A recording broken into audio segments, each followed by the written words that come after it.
All right, welcome back. Hour number 2 here on a Tuesday. Chris Brown, Steve Tasker, One Bills Live out here after day 6 of training camp goes in the books. Pleased to be joined now by Bills General Manager Brandon Beane. Thanks for giving us some time, Brandon. And roster transaction today. Bring in veteran Kareem Jackson, and not a moment too soon because, unfortunately, we saw Cole Bishop leave a little early today. I know you've seen these situations crop up before. You get an injury bug at one position because Mike Edwards is already on the shelf. How quickly is Kareem going to acclimate here? I saw him out there watching today. And He's been, he's been running through his stuff, being ready. But football shape is football shape. So we're going to try and ramp him up the best we can. It's it's not going to be the full ramp up that you go through everyone, but try and get him. He understands he's a vet, so we'll get him through individual, give him more days to mentally learn this defense, learn the calls, learn some checks. So I don't know if we'll see him out there before we get through the red-blue game, but I would think next week he'll be pretty much full go. Okay. So there's been a lot of talk about the turnover in the roster, particularly on the defensive side, because the defensive backs are kind of rinsed through. Kaiir's kind of up into the mix now, and the guys that gone from the defensive line. But this kind of, to me, speaks a little bit to what you and Sean had ahead of you when you first took the job. This is like back in your wheelhouse. And, I mean, you were hired to come here and build something. And you're, on that side of the ball, at least this year, it's got to be reminiscent of what you went through early on in your time here. Yeah, we've been talking about it. On, there's different ways you can explain it, Steve. Been a year of transition, but we still feel like we've got a lot of young guys that have played minutes, whether it's backup, whether it's special teams, or fill-in start, whatever, that we feel are ready to ascend. And then we've added some pieces, whether it's we bring Taylor Rapp in here last year, a year in our system, really felt he fits, get him extended. And then, we draft Cole, we bring in Mike Edwards. DeMar's back a year off of his thing. And then now, with Mike's injury, we bring in, Kareem, and we'll get him up to speed. So, it's there's always going to be some turnover or change somewhere. We talked about it so long. We got so lucky to have Mike and Jordan for as long as we did. And, it's up to the other guys. Taron Johnson, at least Rapp's been here a year. Terrell Bernard, on that back end, just to make sure our communication is where it needs to be. Right. I'll stay on that side of the ball. So, Kaiir Elam, I've seen already twice, 2 occasions where he has a rep. Coach Adai pulls him aside. He tells him about some kind of little extra technique he wants him to execute at the end of a play, to finish a play, so to speak. Comes right back the next rep and does it to a T. It already seems like Coach Adai is having a really positive influence on the consistency of Kaiir's game. Yeah, I think, Kair's playing very confident. I think, Coach Adai and him have come in and formed a great bond, a great relationship.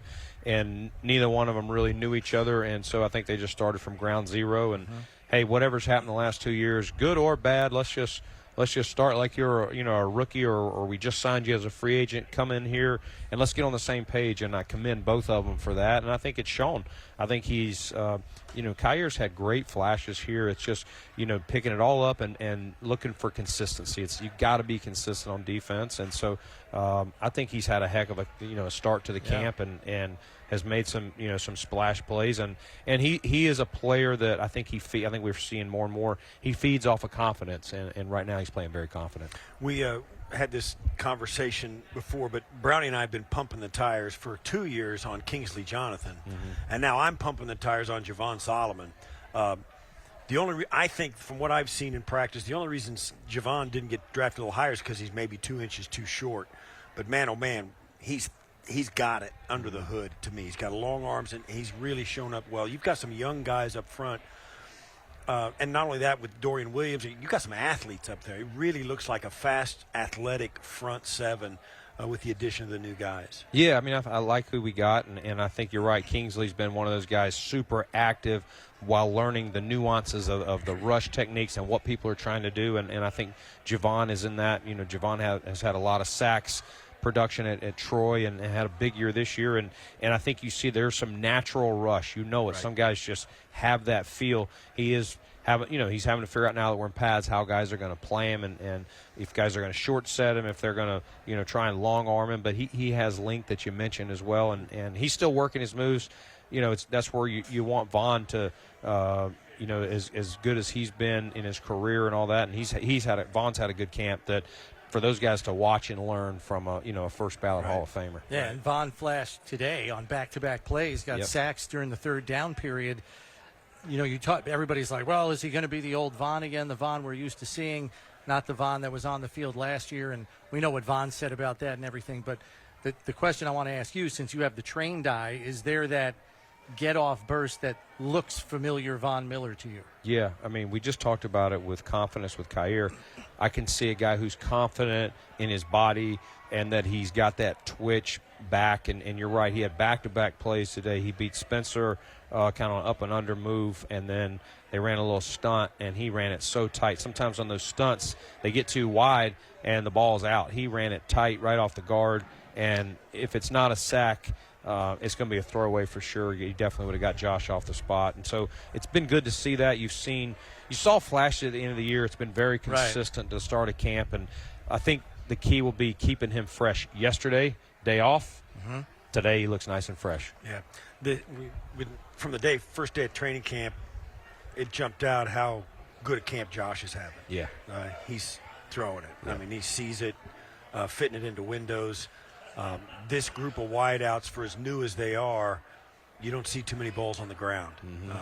Yeah, I mean, I think Josh had a really good camp, Steve. I think other than that one period at the end of the other day where it was 3 straight throws. Right. I was asking, did somebody pay Josh off to just go off the rails there? Morale balls. Yeah. Well, the first one was on him. The second one was kind of a 50-50 ball. You'd like to see the receiver be able to get his hands on it, hopefully, and knock it down. The third was a miscommunication. I think it was him and Shakir and that's what you're doing this. But that was one of Kair's plays, a nice, pick six for him. But other than that little series, man, he's had a really good camp. The defensive staff is right outside my office here in the setup, and Bobby multiple times like, geez, man, 17. I hear him out there like, we think we got him, and he's pulled some Houdini plays. We still remember Saleh when he was the DC in San Francisco, and you guys are playing him in Arizona. Oh, yeah. And he's out there on the sideline checking for rain. Like, what the hell am I supposed to do over here with a play call? Same thing. Vic Fangio, when he was the head coach of Denver, calling the defenses, they're standing over there on the sidelines, and we talk about it every once in a while. We have seen multiple defensive coordinators play in the Buffalo Bills who make the absolute perfect defensive call, and it goes for a touchdown against them. Yeah.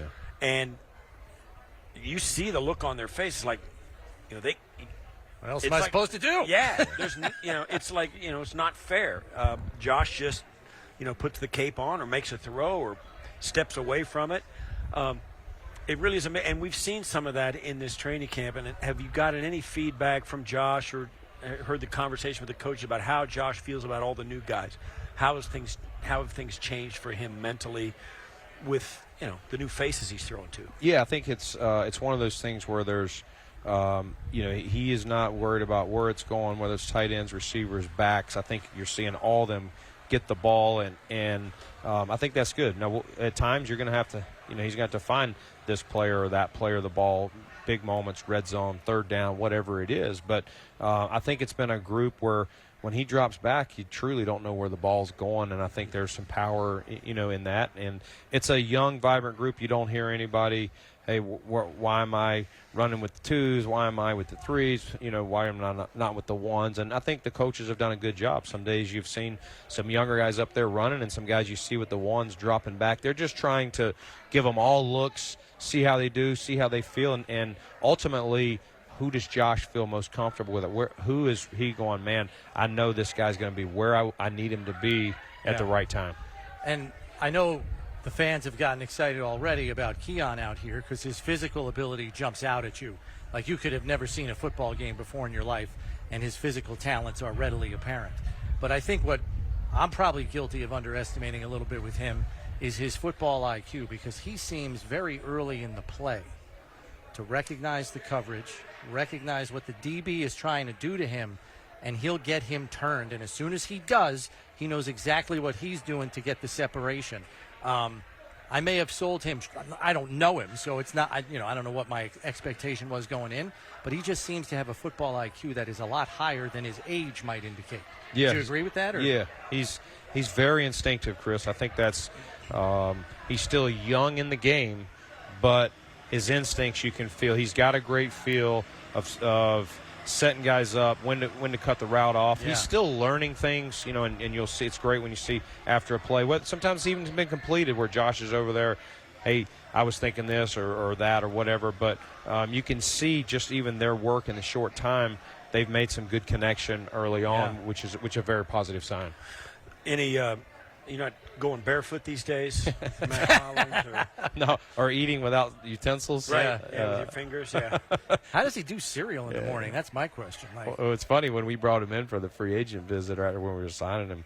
He sat down at the table with him, and I'm like, "You need some silverware?" And he was like grabbing. I was like, "He must think we're out of silverware." He was already eating. He was like, "No, I don't use silverware." And I was like, "All right, okay."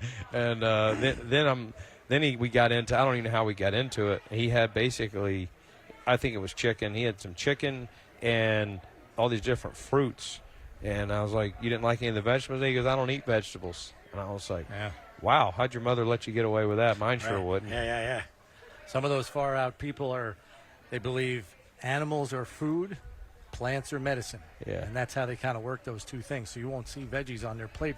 I don't know if Mack's that guy, but he sounds like it. Whatever works for him. Yeah, hey, as long as it works for him and he's making plays. And speaking of him, because Steve and I were talking about him a little bit, because it's very evident, at least in the early going here, that he's one of those players that you call glue guys. Like just they pull the whole, not just the wide receiver room. It seems like he's capable of kind of pulling that whole offensive unit together. I don't need to tell you the importance of glue guys, but with the roster turnover you had, to have a guy pull all those new people together, I mean, that's invaluable. Yeah, you're looking for leaders in every room. And listen, we lost Steph and Gabe last year. That's no secret. And, you're hoping Shakir in his third year, but to add a guy like Mack's a guy we've followed before, and the timing was right on this one. It was down to us and one other team, and luckily, I think one of the things that tipped the scales for us was the timing of signing Mitch Trubisky. They were college teammates, North Carolina, and so really, between me lobbying with the agent and then getting Mitch on the phone with him, and then of course Josh reaching out, but he's been a great addition, separate of his ability. But what you're talking about, the locker room, the glue guy, you got to have those guys. We're always looking try to have leaders in every room. Every position group, if possible, and so I think we've got a few in there, but it's a new room, and so adding a guy with his experience and stability, I thought was very important.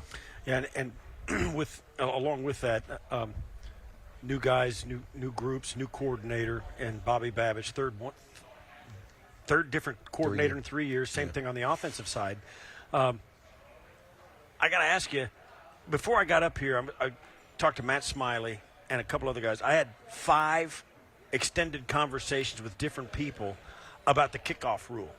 And what I've heard too is the league is still sending emails and addendums to the rule out.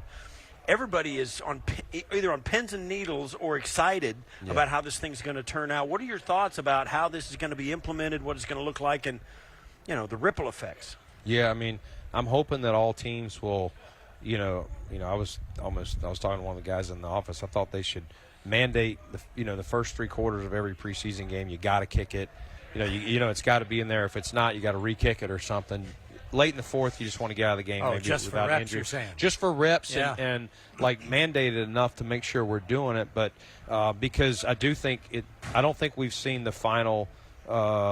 Iteration of what this rule is going to be this year. I do think there's going to be some kind of tweaks, an unintended consequence, whatever it may be. And you're right. They can, this week we got a memo about how the ball can be on the tee now. You can't lay it flat. It's got to be down. And so they're still looking at various things. And, I think if people are nervous about how it's going to go for them, they may just say kick it in the end zone and we'll take it at 30 early in the year to see how it's playing out, because you're right. You don't want to lose a game because you weren't prepared for that. Right. Yeah. It's a race to crack the code. Quite really. Absolutely. It really is. Absolutely. Brandon, thanks for the time as always. Appreciate you visiting with us here at training camp.